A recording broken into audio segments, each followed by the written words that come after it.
rape has become a bun. Point of order. I'm sorry to interrupt my dear sister there, but can I ask her a question on that particular point Yes, of inference?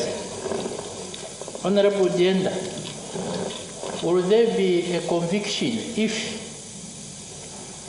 boyfriend, girlfriend, husband, the wife, in the middle of the night, the bedroom,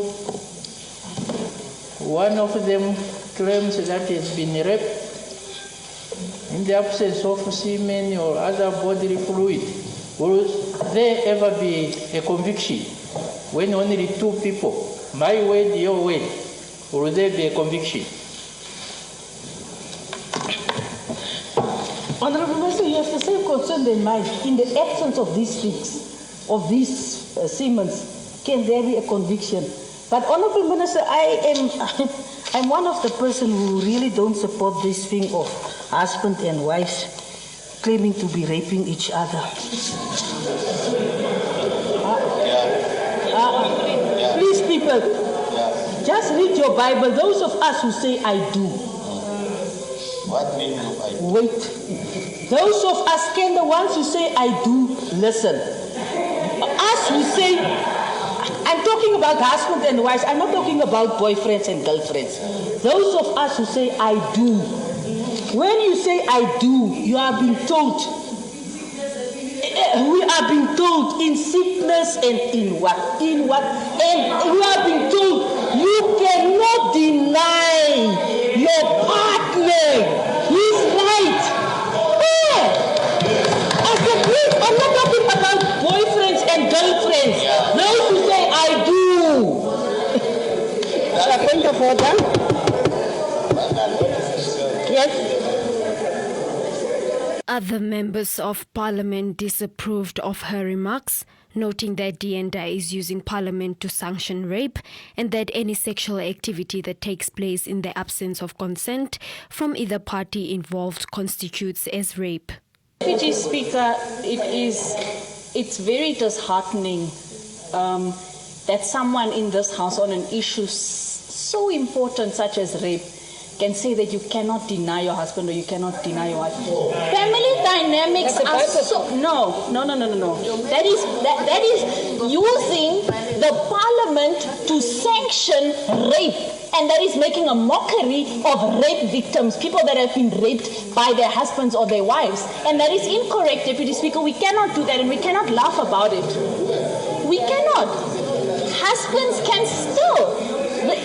dynamics can be so diverse. So wife can also... Yes, absolutely, because circumstances are so unique, family to family, that we cannot rule out the possibility that a spouse rapes their spouse. It happens. And we cannot make a mockery of rape victims by saying you cannot deny your husband sexual intercourse or your wife. You can.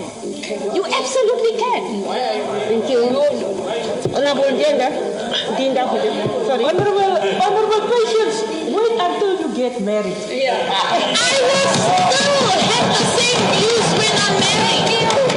Anyway, you will realize your husband's body is your body. Your body is your husband's body.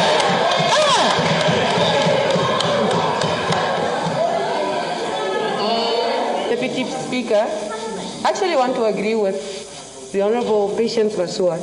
I am of the opinion, not only as a millennial, and even though I'm not married yet, Honorable Dienda, I do believe in consent, and I also do believe that in any relationship, whether you're married or unmarried, there should always be consent.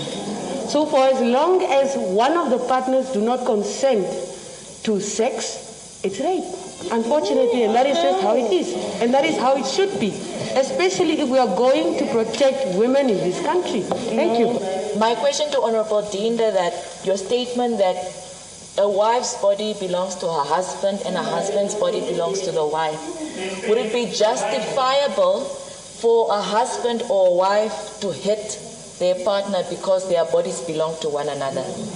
In efforts to curb the increasing number of sexual violence cases in the country, the Minister of Justice in the month of February this year tabled the Combating of Rape Amendment Bill in the National Assembly, citing that the Namibian police force reported a total of 690 rape cases between January and August 2021.